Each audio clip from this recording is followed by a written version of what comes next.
Good morning. It's time to wake up, Western Slope.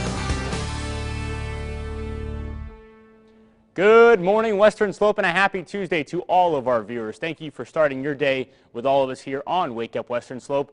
I'm Chance Stickland. Hope you've got a cup of coffee in your hand, as I do myself. Let's take a look at your top stories.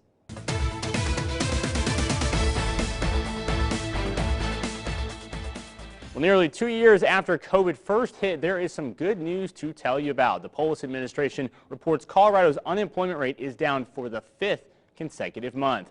Locally, however, it might be a little different story. A local employment firm commissioned a survey from the Harris Poll that shows a different trend. And KREX5's Austin Sack met with several local business owners and found out what could be ahead in the new year. While the state of Colorado is seeing us as the highest rate of turnover and quits, I'm not sure that's indicative of Mesa County, although Mesa County does have shortage of workers. Nationally, 42% of U.S. companies say employee turnover increased this year, costing businesses an average of more than $26,000 in lost productivity and recruiting. You're not just marketing to your customers, but you're marketing to your workforce. The COVID-19 pandemic affected all businesses, large and small. During a pandemic, there's no loyalty, right? The business needs to survive. But now employees are turning the tables. Employees now are putting themselves in that position and saying, look, if there's no loyalty, then I need to look for the things that are important to me. Which might even mean leaving the workforce completely. Our survey showed that shortage of workers, 33%, is due to retirements. Small and large businesses have always competed, but who's on top when it comes to retaining employees? I think that smaller employers after this pandemic are actually poised to improve their retention. One small business, Be Sweet, a cafe and bake shop, struggles just to get applicants in the door. During the pandemic, I would say that we did have quite a few people that didn't show up for interviews. Because applicants have plenty of opportunities. If they interview and I offer the job, like a lot of times they'll say, well, I already found a job somewhere else, or I already got this job opportunity. Carrie, the owner of Be Sweet, started the business 5 years ago with just one employee. And I got my first employee and got a second employee. Now we have 10 employees. So, and we definitely could use a couple, 2 or 3 more for sure. With small businesses competing against larger ones for employees, employment experts say companies must now consider becoming an employer of choice in their community by offering competitive salaries and benefits. For Wake Up Western Slope, I'm Austin Sack. Austin, thank you very much. Since the start of the pandemic, Colorado has gained back more than 300,000 of the nearly 400,000 payroll jobs lost between February and April of last year. That's a job recovery rate of 85.7%, which beats the U.S. rate of 82.5%. But businesses could face a new challenge with new vaccine mandates. Moving on, and now let's take a look at the most recent information for COVID in Mesa County. According to the most recent information posted on the county's data dashboard, there are 142 new cases of coronavirus and nearly 940 new cases reported in the last 2 weeks. The 1-week average positivity rate is at 5.2%. 48 people are currently in the hospital. 85% of hospital admissions in the last 2 weeks are from the unvaccinated, and 51% of county residents have gotten at least one dose of the COVID vaccine. Well, let's look at how things stand nationwide in the fight against COVID-19. A White House staffer who has come in close contact with President Joe Biden tested positive for COVID-19. However, the president has not tested. He has tested negative so far. Courtney Keeley is in New York and shares new details on the fight against the Omicron variant spreading rapidly. The Omicron variant, less than a month to become the predominant coronavirus strain in the United States. The CDC says it was responsible for 73% of the country's new cases last week. In some areas, the number could be even higher. An upward trajectory that is steeper than anything we've seen previously. Local officials are taking action to slow the spread. Washington, D.C. reinstated an indoor mask mandate. Los Angeles canceled its in-person New Year's Eve celebration. New York could follow suit. Omicron moves very fast. It's very transmissible. It moves fast. We have to move faster. Unvaccinated individuals remain by far the most at risk. The CDC says they're 20 times likelier to die of COVID than those who've received all their shots. Some healthcare workers say they've stopped trying to convince patients to get vaccinated. And a lot of us have just sort of given up in that regard. We just diagnosed us with COVID and we put them on ventilators and we set them up for monoclonal antibody therapy and we pray that they don't die. Today, President Biden will address the nation about the federal pandemic response. The president is expected to emphasize the need to get more vaccines and booster doses into people's arms. Courtney Keeley, CBS News. In more news, a teenager accused of brutally murdering a homeless man last February will soon see his day in court, and that comes next year. The arraignment for 19-year-old Brian Cohey is slated for January 3rd. Cohey is facing charges of murder in the first-degree, tampering with a deceased human body, and tampering with physical evidence. The defense had previously asked for the case to be tried in juvenile court, but according to the arrest affidavit, Cohey was 18 years old more than 1 year prior to the alleged acts. Cohey was arrested in March following the discovery of human remains found in a plastic bag at the area of Crosby Avenue and Highway 340. The remains were determined to be those of 69-year-old Warren Barnes of Grand Junction. An investigator in the case testified in court hearings September. Cohey is believed to have stabbed Barnes 30 to 40 times before beheading him. Investigators say Cohey suffers from a mental illness and testified they believe he had been allegedly planning a murder for more than several months. A memorial was erected in downtown Grand Junction to honor Barnes, who many called, quote, the reading man, for being spotted often reading a book in the breezeway. And police in Aurora have arrested 2 more teenagers in connection to a drive-by shooting in Nome Park that wounded 6 high school students. The 15 and 16-year-old males were taken into custody on late last week by members of the Aurora Police Fugitive and Surveillance Team, as well as the Aurora Police SWAT Team. Police said both teenagers were arrested without incident and are being charged with attempted first-degree murder. The Aurora Police Department will not release the names of the suspects due to their age. This brings the total amount of arrests in this case now to 4.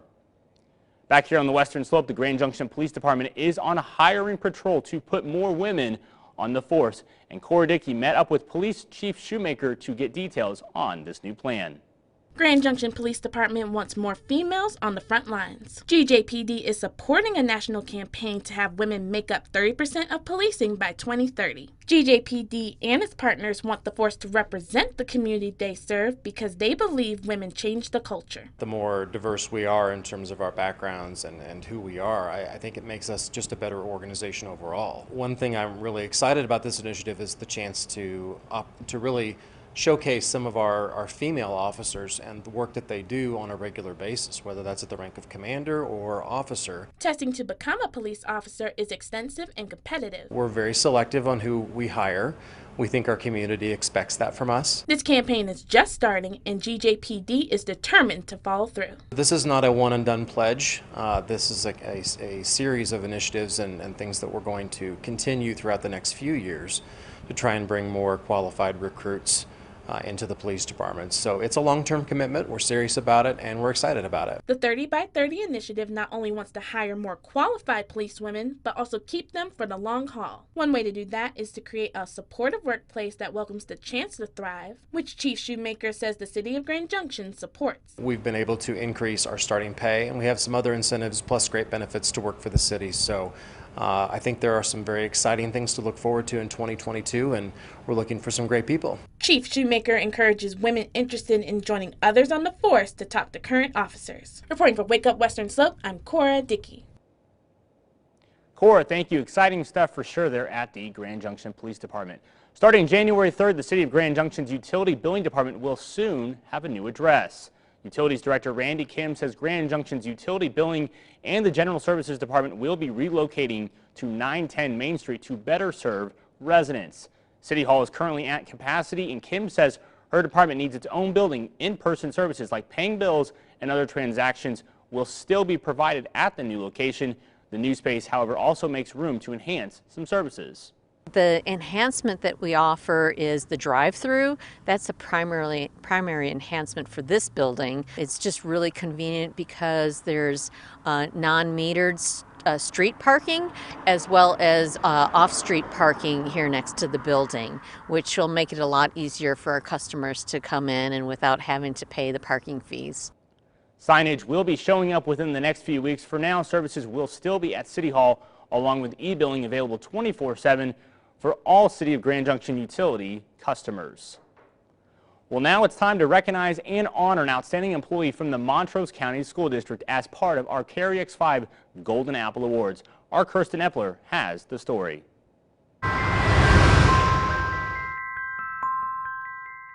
That's right. I'm excited to be here in Montrose to recognize our first RE1J Golden Apple winner, Tori Barker. Her nominator tells us that she's kind, selfless, and dedicated. She even went above and beyond to help construct a greenhouse where her kids can help grow food for the cafeteria. Let's go find her. Surprise, Miss Barker. We're actually with Carry X5, and we're here because you are the winner of this month's MCSD Golden Apple Award. Miss Barker is an exceptional student services teacher, and she's been working on the greenhouse project for several years now. She says it makes her feel good to watch her students out there just doing it and growing their own food. So this year, we did cantaloupe, watermelon, jalapenos, purple jalapenos, regular jalapenos. Help me out, Danny. What else did we do? Watermelon. And the kids got to take home bags of watermelon and stuff to their families. Miss Barker is actually a lifelong Montrose resident. She cares deeply about her community and the kids she teaches every day.